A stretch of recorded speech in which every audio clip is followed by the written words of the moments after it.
Welcome to all of you to the DHC Plus talks. This is a series of webinars that DHC Plus decided to bring to you during these special times. The idea is to discuss topics in a very informal setting, and that's why we also invited to the different speakers to bring their favorite cup, and we invite all of you to take a break from your either home working routine or maybe you're already back into the office, and you're very welcome to participate into the discussions, and you can do that by typing questions in the question box that you should see. So the topic of today is digitalization, which is not only a major trend for the future of district heating, but it also provides a way to build resilience against, let's say, challenges and unforeseen challenges, such as the COVID, for example. So we invited our members to share with you their digital solutions and their ideas on artificial intelligence that can save time and money for everybody. I'll quickly explain a bit more about our work. My name is Alessandro Provaggi, and I work at Euroheat Power as head of the DHC Plus platform. Euroheat Power is the international network for district energy, and DHC Plus is the association hub for research and innovation. Our activities include driving knowledge and innovation for the future district energy sector, provide networking and funding opportunities for our members, enabling more education and training opportunities, advocating for the district energy research policy effort, and communicating more on innovation in district heating. So here you have our speakers, and I like to invite all of them to switch on their cameras, and so they can show us their favorite coffee cup or mug. I can show you mine. So this is a mug I got actually from the commission. And actually, this was the day I started before at Euroheat Power DHC Plus, and it was a mug that they've done actually because there was an important event organized by the Commission then in 2015 about heating and cooling. So it's still here at home actually, and yeah, maybe. And then I'll ask, so in order of, let's say, on the order that we'll do the presentations, my colleague Sofia Lettenbichler to tell us about her cup. Yes, hi everyone, welcome from Brussels from me as well. Did you see my cup? I didn't show it long enough. So it shows a little bird that lives in mountain areas in Austria, and I actually got that cup a long time ago, when I was still in school, because I was volunteering at the Alpine Zoo in Innsbruck. And if anybody is interested, I can tell you some stories, for example, how to make ice cream for bears and so on, but not for this webinar, I think. Okay, thank you, Sofia. Then Miha Bobič from Danfoss. Hello. Okay, I actually have no special mug. I just take the first one from the local kitchen which we have here. But as you can see, it has Danfoss logo. I'm in the office here in Slovenia. Epidemic is gone, so we are going slowly back to the track. So yeah, good for Slovenia. Then the next speaker will be Kurt Marlein from Comsof. Good afternoon. Good afternoon. This is my favorite mug. You can see it's written on here. It says coffee, so I can't be mistaken. And I like this one because it's a big one. And I can even show you how I make my coffee. I use the French press. Very good, very good. And then the next speaker will be Herve Huisman from Gradyent. Hi everyone. The coffee cup I brought is a standard Starbucks coffee cup, but it's actually from Sol. You can read it. I have very good memories on that because in my previous company, before I became an entrepreneur and I left, they gave me this as a present. I was responsible in my previous company for the supply chain team in Korea. So I was flying across the ocean every other week, more or less. So very good memories on that. And with this cup, I hope it brings me good luck in my new ventures. Great. And then last but not least, Roberto from CIRCE. Hello. Hello. Hello. Good afternoon, everyone. This is my favorite mug. As you can see, it's just an old one, very well used. And I have it since many years ago. And even I took it with me when I was living out of Spain for several years. So it's just a good companion for me. Okay, good that it is also here. So we start with the presentations. I'll ask my colleague Sofia to introduce actually to the work that we do in DHC Plus on digitalization, and then we go on with the presentations from the different panelists. Sofia, the floor is yours. Thank you, Alessandro. Okay, let me share my screen. And here we go. So Alessandro was already mentioning that we work in general on innovation and, in general innovation topics in district heating and cooling.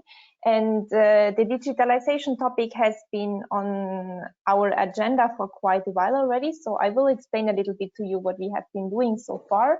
And also some new trends that we have seen actually just in the recent in the last weeks, also related to the crisis.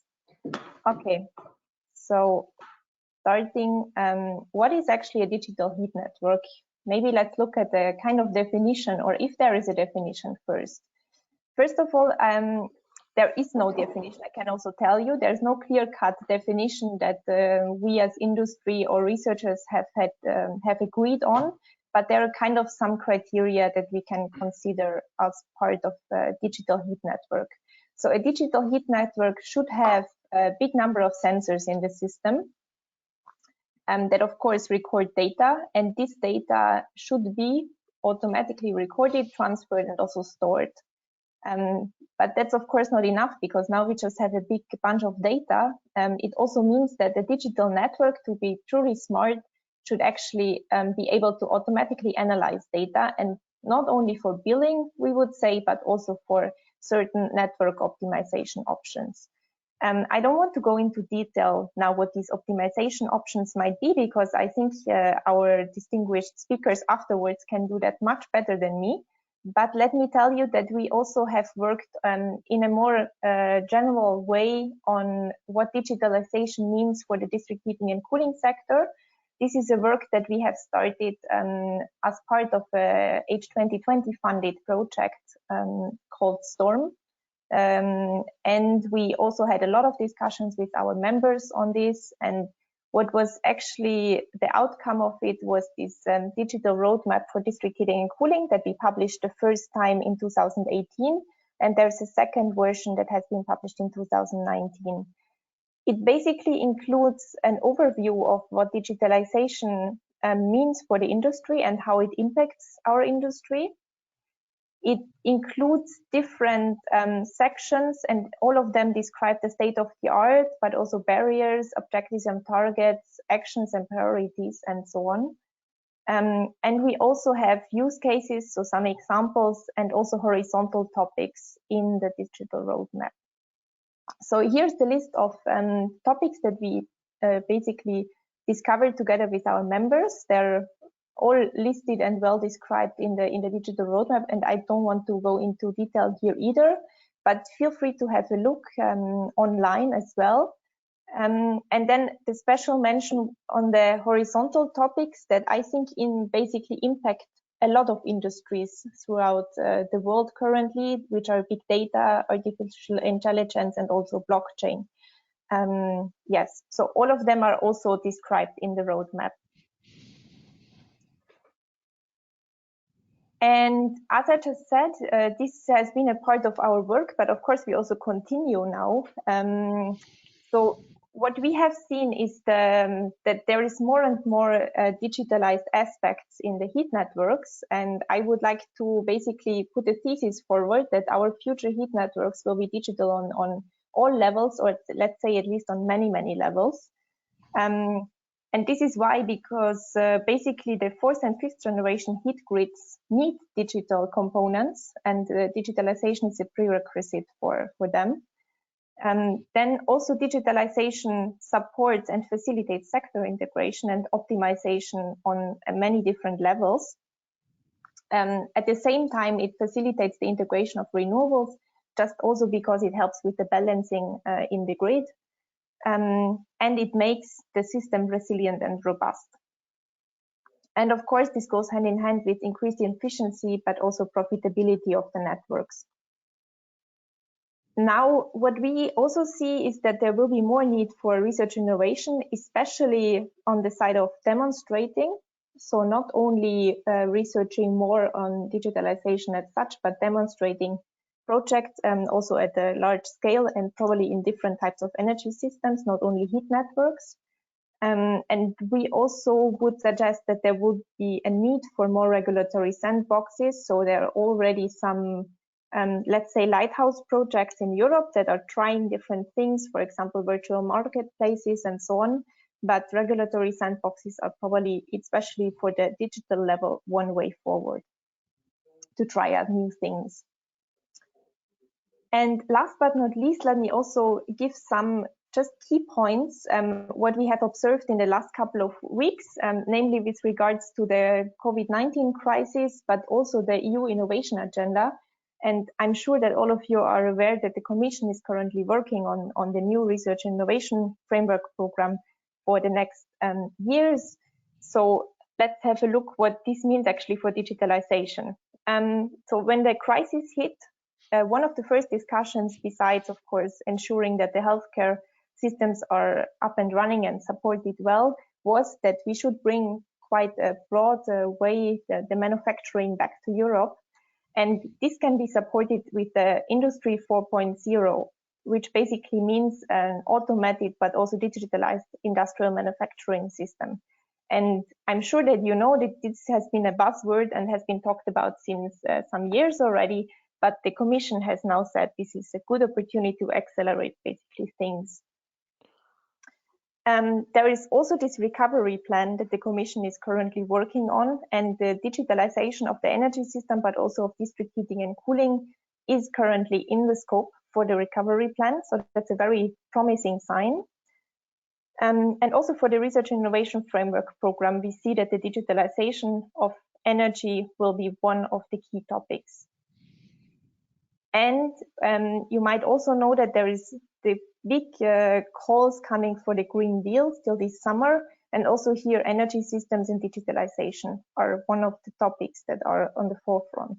So as you see, on a broad scope, but also in the last couple of weeks, some things have really accelerated. So I would say we have to all stay tuned and see what's going to happen. But we are hoping for a lot of support in the next couple of years and a lot of interesting projects. Thank you very much.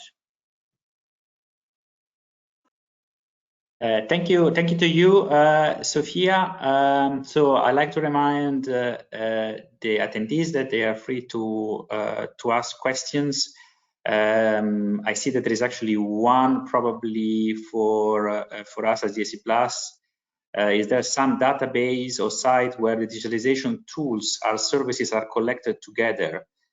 Not sure if either Sofia or myself knows how to reply. We do have a knowledge hub that you can find on our on the Euroheat and Power website, and there we list where possible all the different material about digitalization. And you find also some tools. So that what I can refer you to. Yeah, and maybe in addition to that, of course, the digital roadmap also lists basically just the different areas of where you would expect to find tools, and it has a number of examples in there. So that might also be a good starting point to look for that. Indeed, indeed. So the next speaker is Miha Bobič, is VP business development and product portfolio at Danfoss. He has 20 years, even more than 20 years of experience in district energy, and is quite active on topics like business development, front-end innovation, and obviously digitalization. So Miha, the floor is all yours. Thank you very much for the word. I will actually switch off my camera to make more smooth presentation. So what I will actually talk about is end-to-end solution in digitalization. This is how in Danfoss we actually envision the digitalization to be. But before I start, Alessandro asked me a little bit how we see the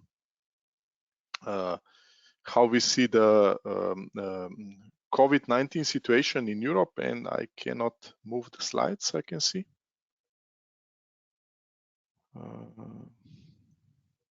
You could try with your mouse or with the arrows. Yeah, but I cannot move them. Can you just switch me off as a presenter, and perhaps you present, Alessandro? Yes. So maybe then I will, 1 second.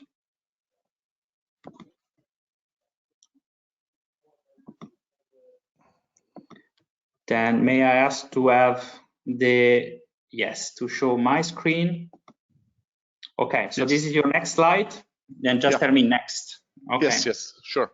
So actually not so far away, my sixth commissioner, Simpson, had a speech about energy solutions in Europe, and there are 3 major topics which should actually drive forward the transition of energy in Europe, and it's renovation of energy systems, it's investment into wind energy, and sector integration. And especially the first one and the last one are really touching district energy, and district energy actually needs to have an answer to it. So if you go to our next slide.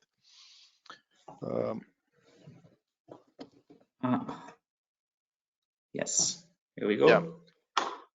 So in Danfoss, why exactly we actually want to go into the district energy is we simply think that this is the most sustainable approach to mitigate climate changes, and we are actually a control company more or less, so we want to bring the optimization solutions and optimal temperature control into district energy systems. So if you go to next, please.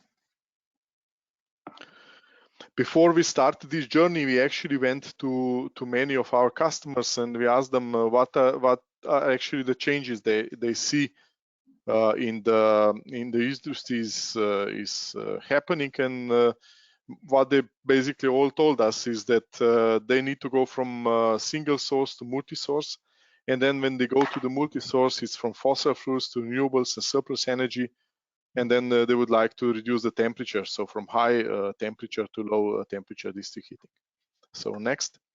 So if we really want to pursue this journey to multi-source renewables and low temperature, then what is the implication? There are important commercial and technical implications. And the sounds like slide is frozen. The commercial applications are that we need to optimize the sources, that we need to show the competitiveness of this system against alternative energy providing sustainability, or now it's also called resilience, demand planning and cost optimization on a commercial side. And then when we look on the technical side, is definitely that the energy which is delivered to the customers needs to be used, how to optimize the pump, how to manage the peak load, and digitalization as such to monitor what is going on in the network. So if you go to our next slide. We end up with 8 challenges, major challenges, which are across the industry. They are luckily the same in Asia Pacific or in Europe or in China or Russia. And they all run around how to make the system more efficient, about delta T optimization, about usage of alternative fuels, how to make the network more efficient, how to reduce the capex, how to get better insights is what is going on in the system, and then how to really change the business areas. And what is really in common to all these issues is that they can be only solved when the traditional hardware solutions are merged with digital ones. So it's really necessary to upgrade the system with the digital one to solve these very actual changes issues. So next one, please. So how we basically see the solution to it, it's everything starts with the building. So we actually made a system where from some sensors which we place into the building, we also have sensorless solution, but it's less accurate. We can understand what is the building thermal capacity, what is the building usage based on the day of the week, what is the correlation with the weather. When we have all this data, we can actually minimize the energy need for the building, and the weather compensation is actually real time. So basically every 4 minutes we can update the weather compensation. Then these data can be collected by optimal distribution of the energy. So basically the simulation of the whole network where we can simulate the pressure and temperature field based on the load conditions, and that actually gives us an answer what should be our pressure and temperature input into the network from the different sources. And then as a last but not least is that we intelligently manage the sources, where we can actually, based on the characteristics of the sources, the cost of operation, the CO2 footprint, optimize the sources that we minimize, for instance, the CO2 footprint. And then we know exactly when we want to run charging, when we want discharge, for instance, accumulator, how much electricity we will produce in next few days, and so on. So that actually brings end-to-end optimization, which is very important for going into the next generation of district heating. So if you go to our next. So as we know, district heating, if you press once more, went through series of transformations from first to fifth generation. And if we can actually say that first generation would be like driving in the desert, where there's no limitations. Second generation would be nice highway. Third generation is a local road. Fourth generation, the road, and fifth generation, the road is as wide as your car. And if you really want to drive on such a road, you are either super slow, or you need to have super good steering to drive. So that basically means that going from hydraulic improvements of the stations of the system, we need to look into the system optimization digital way, also thermal boost for fifth generation, and at the end of the day, when there will be a lot of consumers coming into the network, and presumers especially, then a special trading system would be also needed. So if you go to our next slide.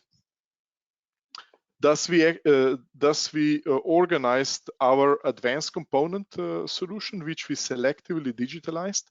So the software which is surrounding it in the, of course, secure connectivity way, containing artificial intelligence engines, can look into load of the building, then transfers this to the network, and then to the plant. And at the same time, we have actually monitoring and meter readings, which is actually securing us that we have a proper control over the network. And the software can then interact with the hardware. So it's not just we get advice from the software, but software actually influences of the real operation of the networks. So if you go to our next one. So what is our aim in Danfoss is that we actually secure that there is optimal plant operation, optimal network operation, and district heating utilities can deliver perfect service to their customers. And therefore, we also have our portfolio, which is shown on the next slide, which is consisting, it's not there. It's consisting of a lot of advanced components, which are then moved into energy transfer stations, connected by monitoring system and with optimization systems on top. So that was smart part. So questions, comments, please. Okay, thank you very much. There is, I'll try to see the questions. I'm not sure I can see them. Probably, yes, sorry. What are, in your opinion, the biggest challenges toward digitalization of heat networks? And do you see any radical innovation necessary? This is a question, maybe just you can reply briefly to this question, and later on in the Q&A session, we can ask these questions to everybody also. Yeah, actually, the major obstacle is for sure for now still connectivity. With the 5th generation of networks, that's actually much easier, especially with MB-IoT technology. That would most likely also a little bit change the landscape of the how the reading, billing, and all this stuff is actually going on. And then, to be honest, I would say to start seriously with as a first step in digital world, we are there. We have the necessary technology to start. Of course, his question is a willingness to invest and to modernize. Okay, thank you very much, Miha. I think we can pass to the next panelist, which is Kurt Marlein, who is head of innovation at Comsof and is responsible for new product developments and innovation projects in the domain of district heating, but also electricity distribution networks and smart grid communication networks. So Kurt, please, the floor is yours. Okay, thank you very much, Alessandro. Can you see my screen? Yes. Good, good. So in my presentation, I will show the results of a feasibility study that Comsof has made in cooperation with Minibams and Star Renewable Energy. These are both UK-based companies, and our idea was to bring the knowledge of these companies together to demonstrate the concept of district heating networks based on big river source heat pumps in combination with our planning software for automated design of these networks. So we are looking here at the city center of Glasgow for the deployment of this network, and we would like to get an idea of the source power requirements, the network deployment costs, and the economical feasibility over a period of 40 years. And there's a total of more than 1,000 buildings in this part of the city. So it's the part here north of the river. So we're going to use Comsof Heat, so our planning tool for automated planning of district heating networks. And as you will see, it provides all the necessary information you need to complete a feasibility study and to get the inputs for a business plan for a new network. So how does the planning methodology look like? We need a number of inputs. We start with the GIS data of the streets, the buildings, and the district. We need heat demand data for those buildings, and we need a number of technical parameters to configure and the design of the network. Additionally, we need material and labor costs for financial calculations as well to get the deployment cost. So when this is all configured, the software will automatically generate a network design, which includes clustering of buildings, routing the pipes, sizing the correct pipe diameter, and this will all be based on the heat demand of the buildings and the district. And then additionally, you get a number of financial outputs, such as the network deployment costs and the bill of materials. financial indicators of your investment over a period of 40 or 50 years, including net present value, payback time, and so on. So let's see now how we have applied this for Glasgow. So we needed first to have a GIS source for the area, and as a source we have used here OpenStreetMap. So we basically need the building and road information.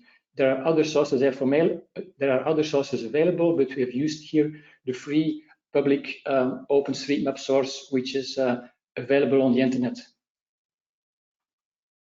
For the energy consumption, we have used HotMaps as the source. So HotMaps is an online database providing heat density data up to 100 meters squared for most European cities. So we can capture the area of Glasgow. We can map this on top of our tool and assign the heat demand basically to the different buildings. So in that way, we have the yearly energy consumption. And we can use this then to dimension the network. And by the way, this tool is free of use. So the next step is to look at the sources. So we work together with Star Renewable Energy, and they have a solution for big river source heat pumps as an energy source. So they can capture the heat from the river and use it as a source for the network. So these type of heat pumps, they can provide temperatures up to 80 degrees or more. And the idea is to cascade multiple units of 5 megawatt peak. And based on the data of the river flow, we can calculate that more than 200 megawatt peak can be achieved. This is more than enough for what we need here for this part of the city. So how does then Minibams fit in the picture here? Well, Minibams has an intelligent monitoring control system for operational networks. This allows them to control the flow and return temperatures in the network. So if I assume that the control system will be in place once it is built, I can assume a certain return temperature of 30 degrees in peak situations. So this means I can design the network for 80 degrees supply, 50 degrees return, and additionally with the system, energy savings of up to 25% can be achieved. So here you can see where we position the sources at the river. We've chosen for 4 different sources, so each providing heat to a separate cluster. And this is then a possible output. So after calculation of the network, this is how a design could look like. So we have 4 clusters, and each of the clusters requires about 10 megawatt peak power. So we have a main spine going from the south to the north in every cluster, and we branch off horizontally to enter the building with the pipes as much as possible from the backside of the building for practical reasons. And the total length of the network here is about 47 kilometers. So we're using 16 bar as a pressure, and all the pipes have been dimensioned. So in the graph on the bottom, you see the distribution of the used pipes for this area. So when we look at the service connections, which are basically the connections from the pipe in the street to the building, there's a total of about 7 kilometer pipe required for this part of the city. So we can export the results to Google Earth to have an idea of the local situation. And in Google Earth, we can even zoom down further up to street level, can be considered as a kind of a first field survey before actually going there.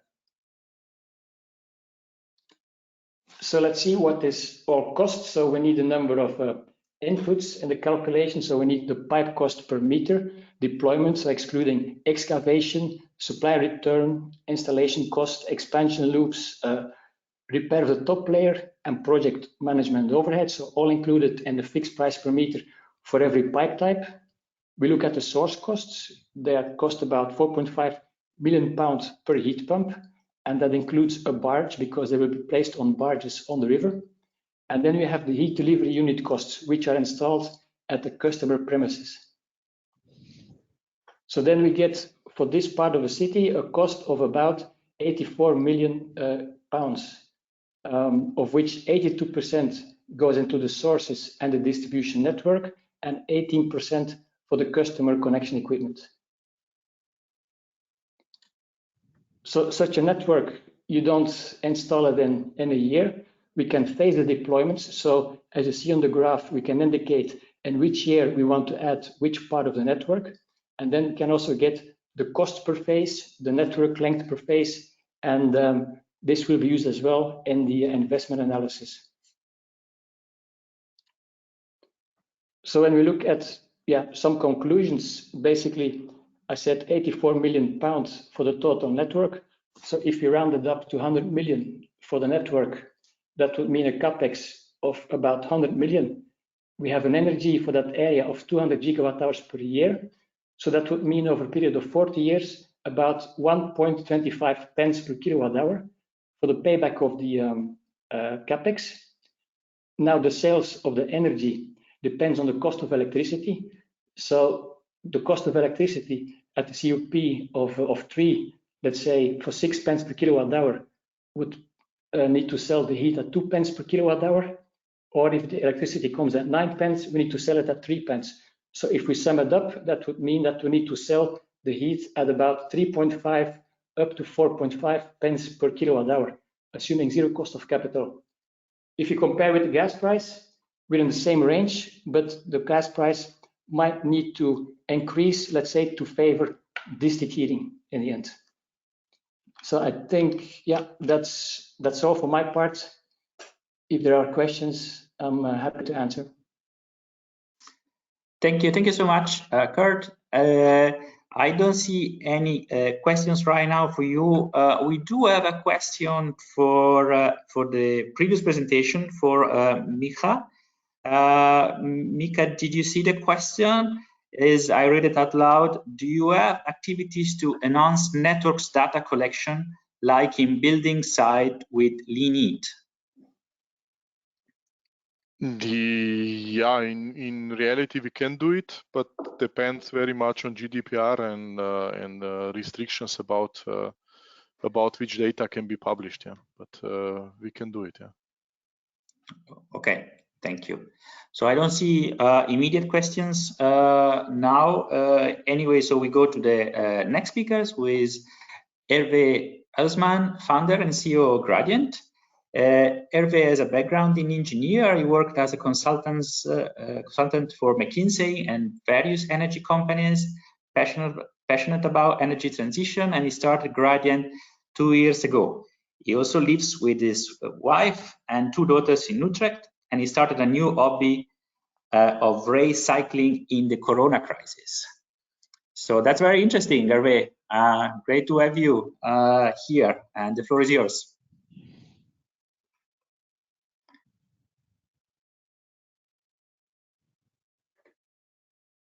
You are muted, I think.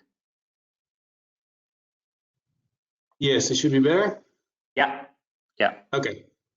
No, so I was saying thank you also for the introduction, and also to the other speakers. I think it's a very inspiring topic to talk about digitization in district heating. We are a young company. We're essentially a scale-up. We started 2 years ago, and we really try to bring all the sort of entrepreneurial spirit into the area of digitization of district heating, because we do really believe it's a critical step into getting the heat supply into a more sustainable place, and that's something that as founders and entrepreneurs are very passionate about. Let me first share with you the vision that we have as a company. So if you zoom out and you look to the global energy consumption that all humanity takes on board, you see that about half of that consumption is related to heating. And we talk a lot about electricity. There's a lot of news about electric cars, but ultimately the way how we heat our buildings and our processes is more than half of what we use globally, and that's also corresponding to the equivalent impact on the CO2 emissions and the problems related to that. We believe there's a big opportunity there, because about 1/3 of this heating energy is lost, and that is related, of course, to some things are not well insulated, some things have processes that inherently just have a lot of energy loss combined with that.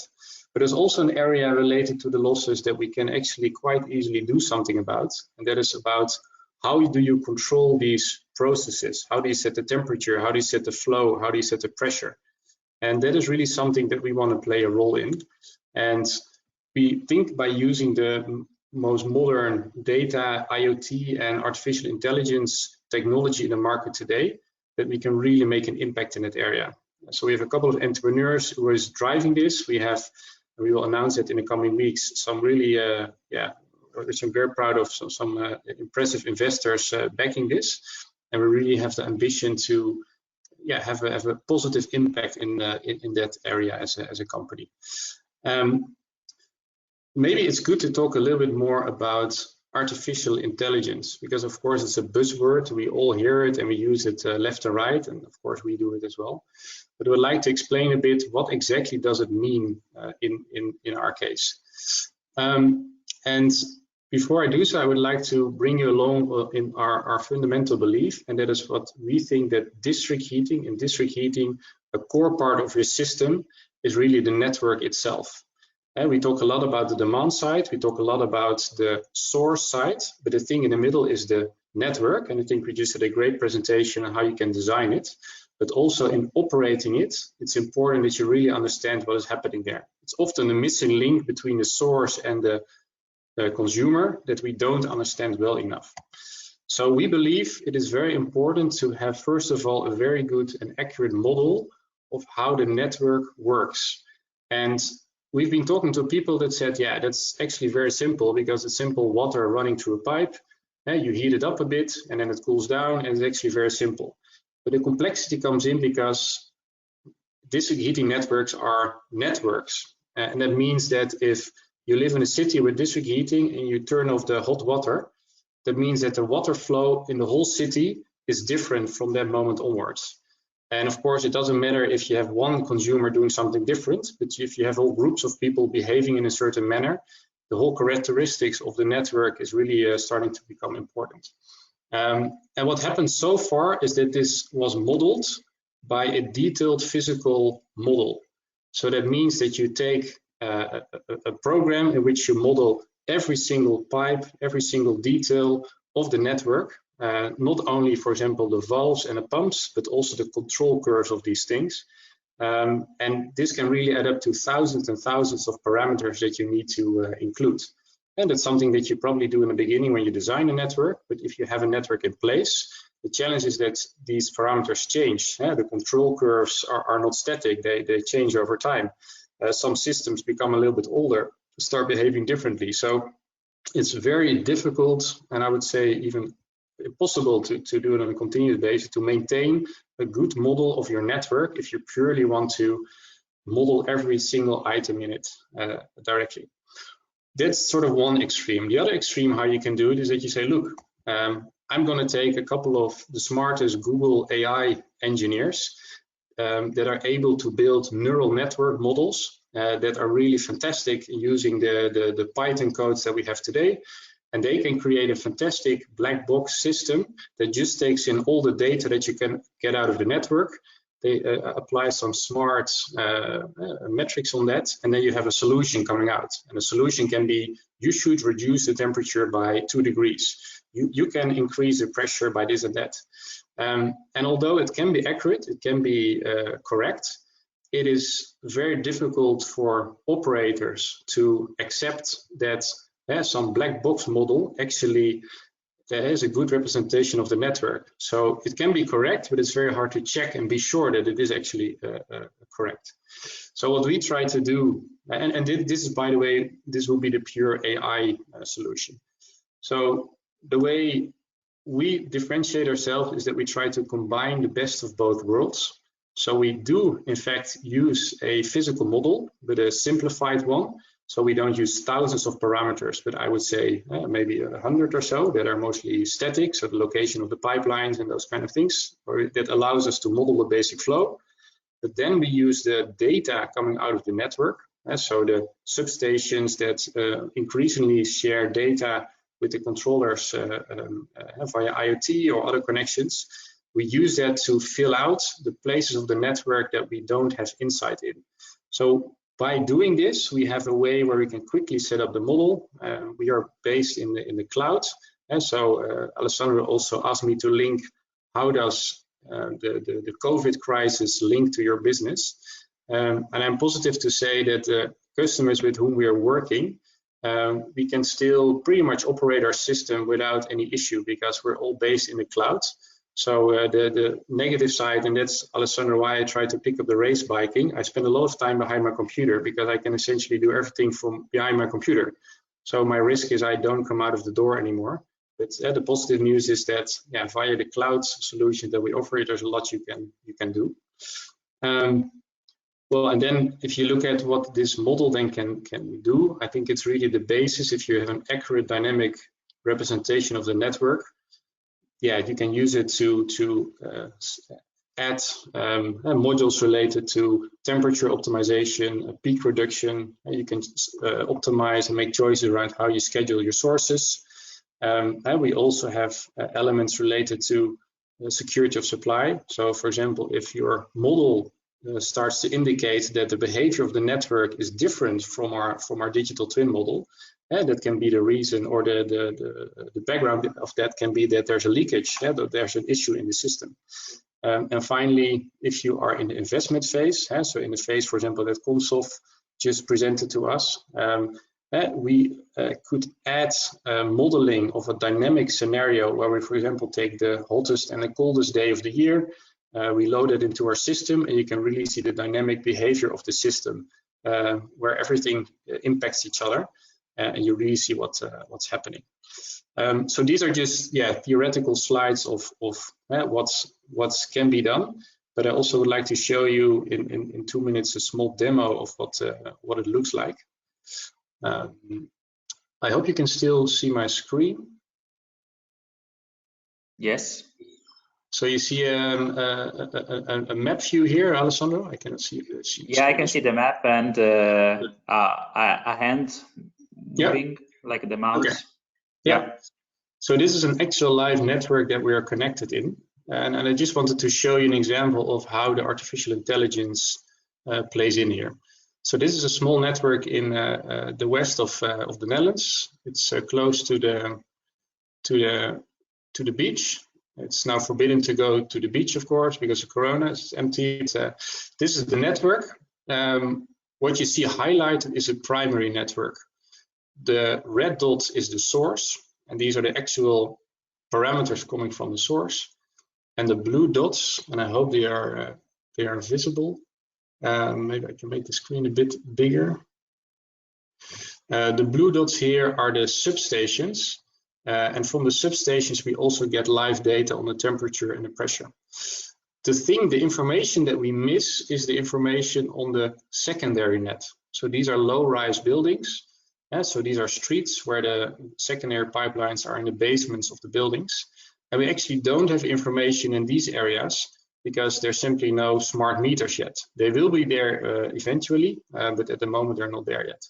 So this is where our AI modeling comes in, because by modeling the data that comes in and combining that with our view of the infrastructure that we have here, we have the pipelines with the diameters, we're able to essentially color in also the secondary network.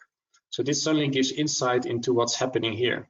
Now this is a static view on what is the actual temperature there, which is simulated, but there's also a way to show what should be the optimum temperature. And this is when it becomes interesting, because now you see that this part of the network is actually relatively too hot if you compare to what would be optimum, and this is actually too cold. So these representations give insight really what happens at the last house. This is a simulated point. This is not something that you get out of a measurement. And this helps an operator to actually change the network. So this is a view for the operator. What we also do is we give a live control to certain areas. So at the moment in this network, we control the temperature of the source. It used to be at 86 degrees. We're now at around 77 degrees. We're still decreasing it. If you look further back, you see how it was gradually going down. And secondly, we're also looking at the substation to actively control those. There's some hardware changes still to be made, but all in all, we're able with our system to provide an end-to-end control of the network. And we really approach it as a startup, in the sense that we listen well to the customer and we have very quick iterations of these things. Yeah, that's essentially what we're very excited about. Maybe as a last slide before I would like to see if there's questions. We're very interested in understanding our customers and seeing what is happening, and if you would like to discuss with us on a potential case, or just like to understand better how we work, we're very happy to discuss it with you further. So thanks for your attention. Thank you, Herve, to you. So I see there is a question for you. Are you able to integrate data to Gradyent from external systems like Internet of Things based measurements? Yeah, good question. I think I recognize that also. I think Kurt mentioned that, or I'm not sure, but I recognize that availability of data is indeed a big challenge. One of the things that can help there is, of course, Internet of Things sensors. We are able to connect to very different types of systems and to integrate with that. That's also critical for our success. So the network that we just showed had a combination of OPC connection. They're moving to a different system, and we will also install some IoT in there as well. So yes, we're able to integrate with different sensors. Yeah. Okay, and then there is a follow-up question. Actually, several questions. What minimum data is needed to train the artificial intelligence part of the platform? Yeah. And then may I ask you, maybe I'll follow up with the following question. What are the methods used in the model? Is machine learning or deep learning, or what algorithms? Yeah. On the first question, on the minimum data that we need, of course, more is always better, but we don't need a lot to start from. So if the simulation that I just showed was based on several substations in the network that have provided, I would say, patchy data over the past half year, and now they're becoming more online. So I think if we have information from the source, if we have information from a few distribution points, I think we can make a good start. And there's also a way to start in part of the network that has some sensors. And indeed, on the types of technology used, indeed, it's machine learning that we use in our systems. So training our models based on what's actually happening and comparing that to the reality. That's indeed something really. I think deep learning and machine learning, I think the technical guys in our team are probably better able to explain when you go from machine learning to deep learning. But indeed, these types of things are what we use. Yeah. Okay, great. Then we are getting more questions. So for the moment, I'll only make you an extra one. When integrating a heat storage in your systems, what are the kind of data that you need from the heat storage in order to be able to optimize?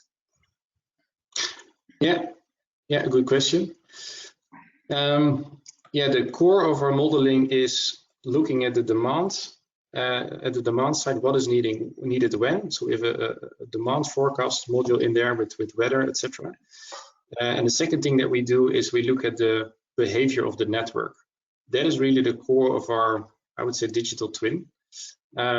If you have that information available, you would know what is needed when in terms of energy supply. And if you know that well, and you also know that in the future, because we forecast that, then it's relatively easy to optimize how you use your sources. And I would say an energy buffer is a source. So you can, with some easy or relatively easy, rules, you can determine when to store the buffer and when to release the buffer. So I think if we have the basic parameters related to size of the buffer, boundary conditions in terms of maximum charge, maximum discharge speed. I think we would need something about the sort of economic trade-offs. When would you like to use the buffer? What are the cost prices of the energy that you put in there? How it varies over the day. So I think those are the basic types of parameters that we would need in our system to tune it. Okay, thank you, Herve. I think we'll stop here for the moment, even if I see there are a few more questions. But I'd like to move to the next speaker, who is Roberto Arevalo Turnes, who is working for CIRCE, and is a PhD technology service manager, and they will present a work on modeling heat networks and on digital twins technologies that can be applied to district heating networks. So Roberto, the floor is yours. Thank you. Thank you, Alessandro. Well, I hope you can see my screen. We can. Okay, perfect.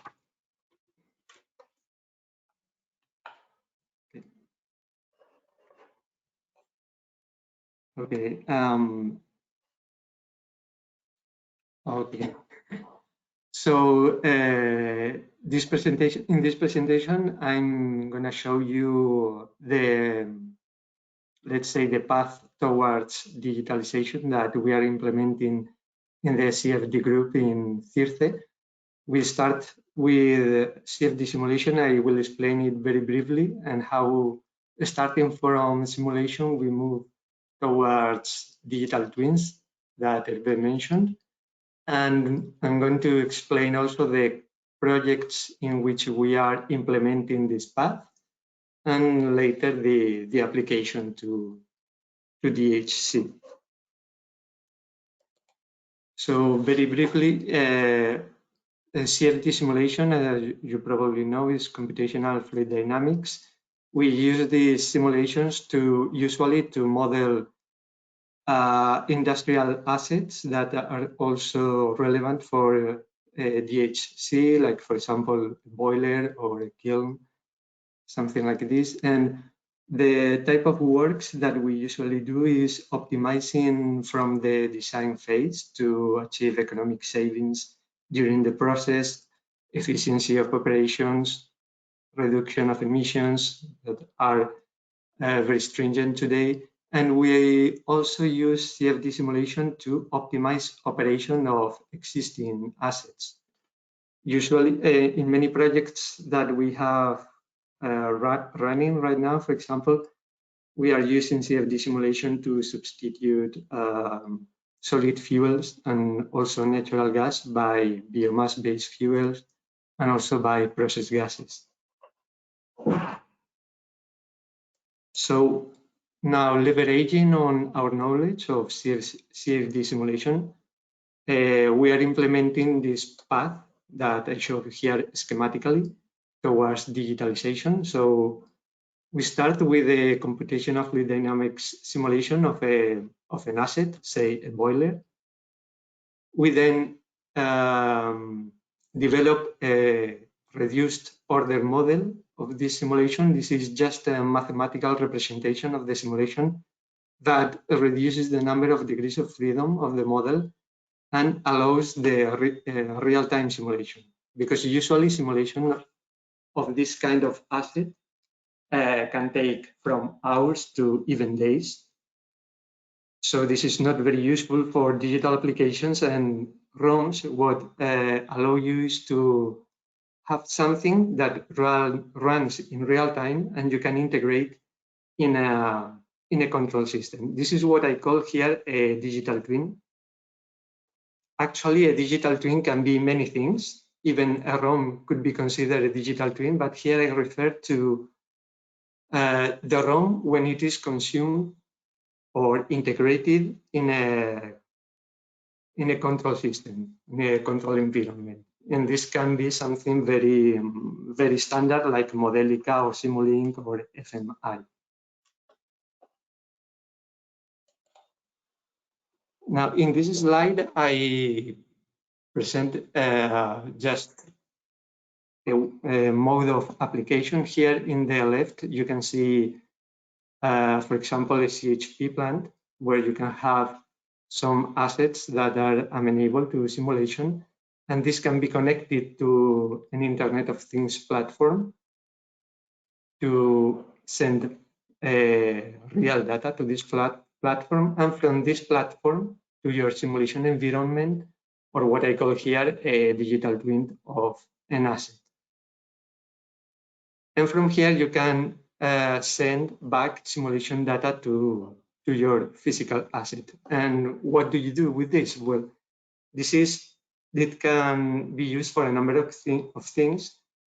One important thing is that in a digital twin developed from simulation, you have all the physical quantities, all the physical data that are relevant to the functioning of this asset. You have temperatures, pressures, composition of smokes, everything.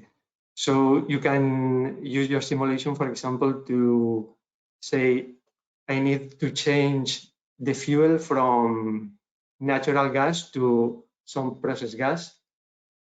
And so what you would do, you would run a simulation in the digital twin. If the results are optimum, you can communicate this change back to the plant to achieve the change. And in turn, you can control that the result is the optimum by gathering data from the plant directly to the simulation. This can be used for real-time asset monitoring, because you can, in your digital twin, you can place any probe anywhere without any physical limitation. And since it is really a digital replica of the asset, it gives you accurate information. You can do predictive maintenance, for example, running simulations of the changes that you want to do in the asset. And you can, and in the development phase, you can use the digital twin to adjust the requirements based on use. And of course, one advantage of this implementation is that you can do a great part of this job remotely, so from the safety of your home, for example.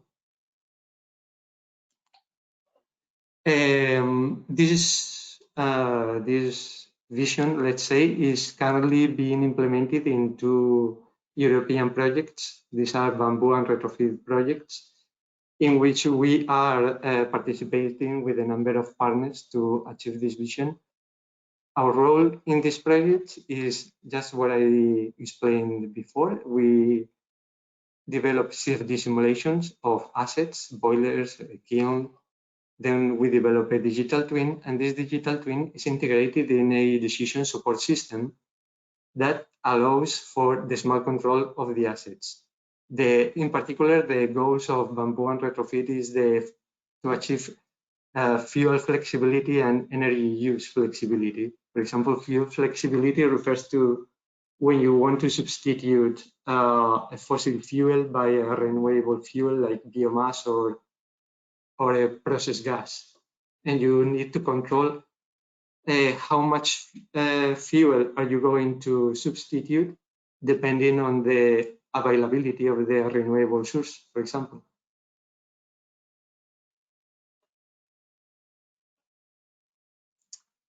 And okay, so now I come to this picture to show that this vision can be implemented in DHC.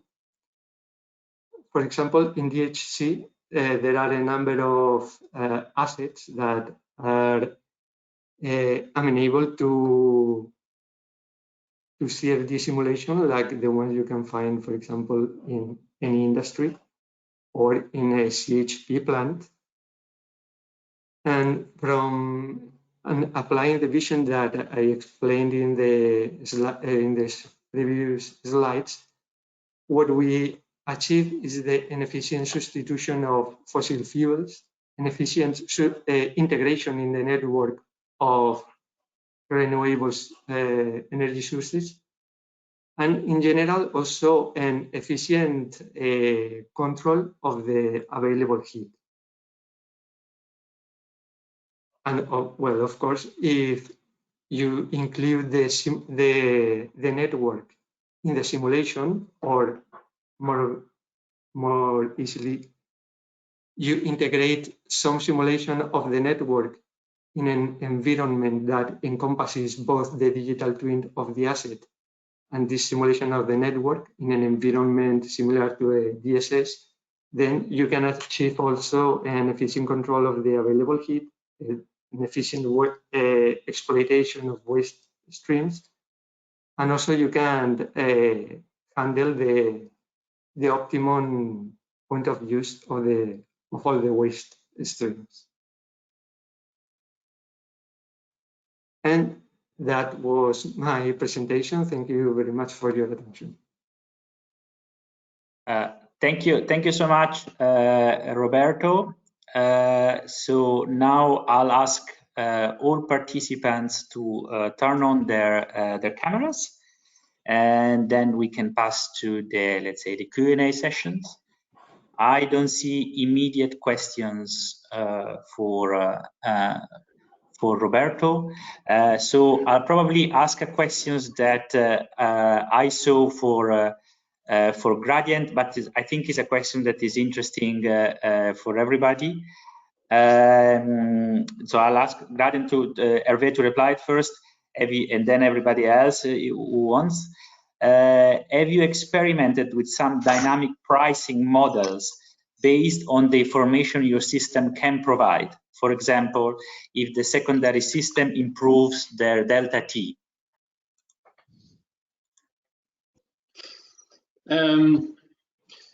So we have not yet looked at different pricing models. I think the reason is that probably the market here in the Netherlands is, in that aspect, a bit more conservative in changing prices for the end customer. I think there's first pilots starting there, so we have not yet looked at that. But I think it is something we can that can be linked to this system. Okay, thank you. There are maybe other replies from. Well, I would like to comment that, for example, in the two projects that we're working in that I just showed in Bamboo and Retrofit, the DSS tool that is going to be developed actually includes forecasting models that are going to interact with the digital twins of the assets.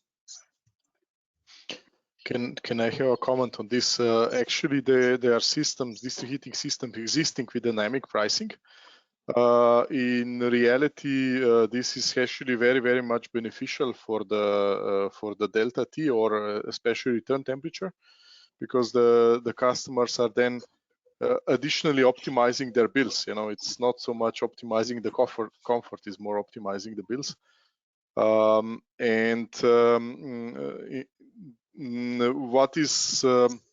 What is very important here is actually that this is not so much a technical measure, but it's more like changing the behavior of the customers.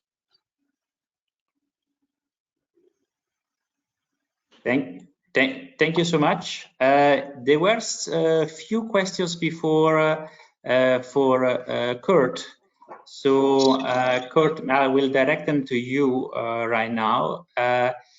Will the customers pay anything to connect to the district heating network? I suppose it's referring to the case of Glasgow, or will this be included in the price?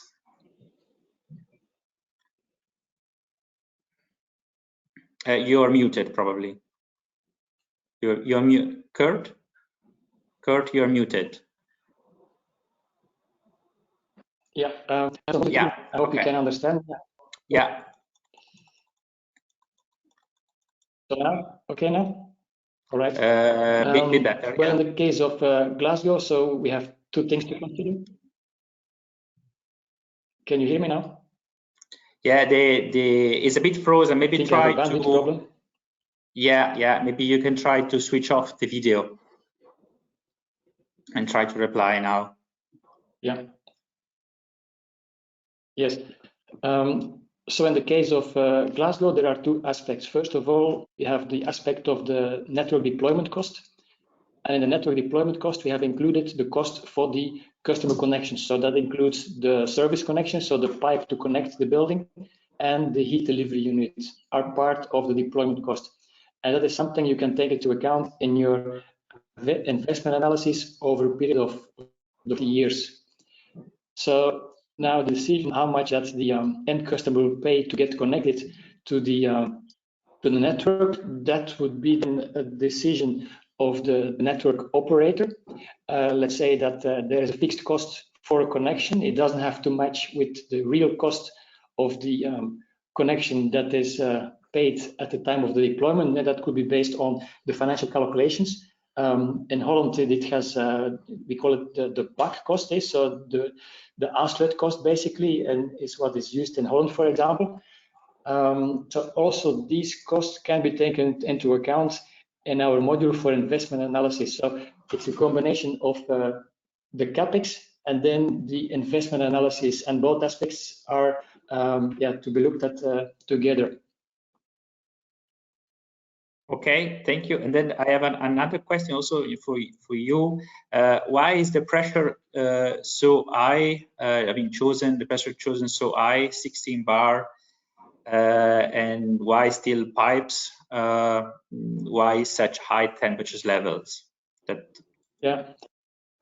maybe first about the high temperature levels. So indeed, it's about 80 degrees. So those heat pumps, they can provide up to 80 degrees. Suppose that we use lower temperature, maybe 40 degrees or 50 degrees, we will need an additional heat pump inside every building. So that would mean that there is a significant extra cost in each of the buildings to further increase the temperature. So in that case, it was based on the type of source as well that we are using. And because of the high temperature, 80 degrees, we've chosen then to use steel pipes. And the pressure, 16 bar. Currently, we're only using one big pump at the riverside, but of course we could further optimize by using multiple pumps in the district, and then maybe we can reduce the pump pressure at the source and put additional pumps inside the network. But that would be the subject of a more detailed technical study. Okay, well, thank you, Kurt. I think this is an extensive reply. Thank you so much. I do have some questions that can be, let's say, shared with everybody. Is anyone working on district cooling systems? Yes, yes, we do. If it is only a closed question, but district cooling systems are a little bit different to heating because of low delta T and huge water volumes which they need to be served. They, especially in Middle East, there are quite some systems which it's very crucial that you basically do the network optimization in such systems, because that is actually providing the proper flows, and there are such a huge flows in the system, so that's a major cost. Yeah, indeed.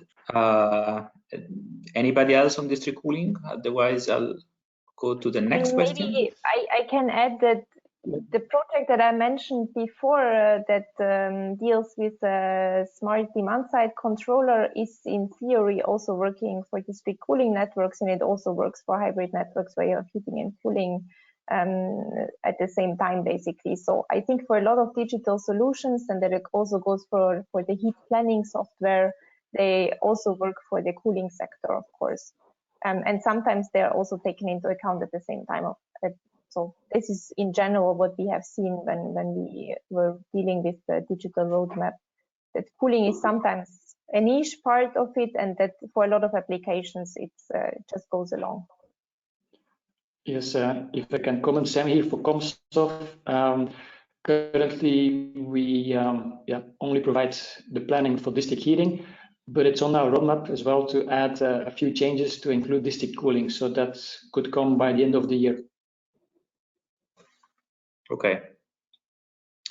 Then I move to one of the next questions, looking at the availability of the data needed for the digitalization of district heating, can this be partly solved through the mandatory energy statistics on the level of EU?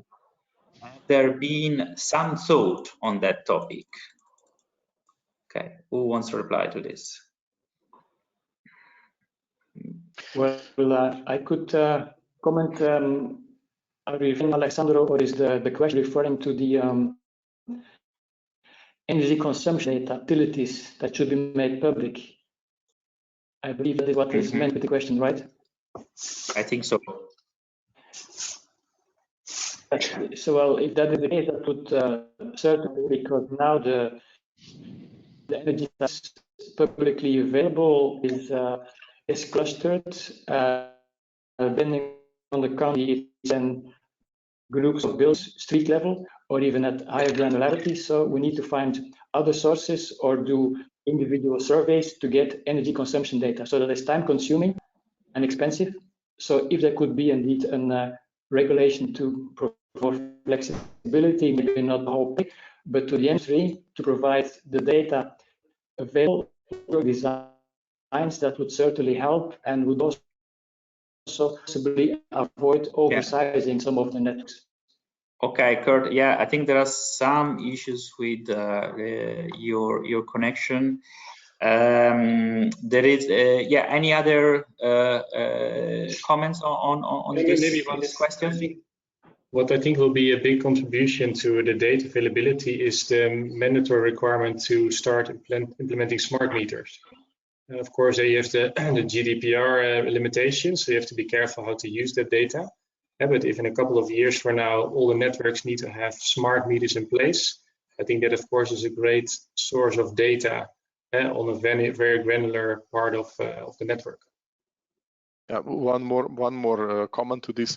Actually, just broad statistical data are not enough for real-time optimization of the system. So what is needed is definitely a little bit more shorter time intervals and enough data from the grid. So the best is actually connection of the individual heating points, so ETSs, through IoT grid, and that's actually not a problem today, I would say. Okay, thank you. I think we are moving toward the end of the webinar. We have a last question that is about how digitalization is affecting consumer information and consumer protection. Is any of you wants to talk about it, which is I understand a broad topic, but anyway, would you like to comment on that? Yeah, I would comment two ways. So one thing is, of course, GDPR, where we need to make sure that the customer's data is is protected, so it's not revealed. But then another more important thing is how the data is stored, securely stored. So we actually got a question from many utilities that they would like to have private clouds, which they would run on their hardware. But if you look at the cloud provided data, that's actually the most secure way how to store data and distribute it. Yeah, so. Okay. Any other comment? Herve, I see you are nodding. So yes, I recognize the cloud point. I think there is a misconception that having all the data on your own local servers is the most secure thing you can do. But I think if you look at all the, well, very private data that is stored globally, I think it's safe to assume that the safest solutions are the cloud solutions available today, where you can also select where the servers are located, etc. So I think cloud is really the way forward. And I think the industry needs to also start accepting that the on-premise situation is not sustainable in the future. Okay, yeah, maybe if I can add from another angle, it supports customers also to be more empowered in a way, because digital tools like, for example, apps that are provided by the utility, can also help consumers to have basically real-time information on their consumption levels, and they can adjust the patterns. So we also know of some of our members that are experimenting with innovative tools there. So in a way, it also gives a little bit more power again to the customer and you as a house owner, for example. But that's of course the other digital tools than you're referring to right now. Okay, thank you very much. With that, I think we are closing the webinar. I'd really like to thank all the panelists for their participation, and also the attendees for the numerous questions that we got. That was really interesting.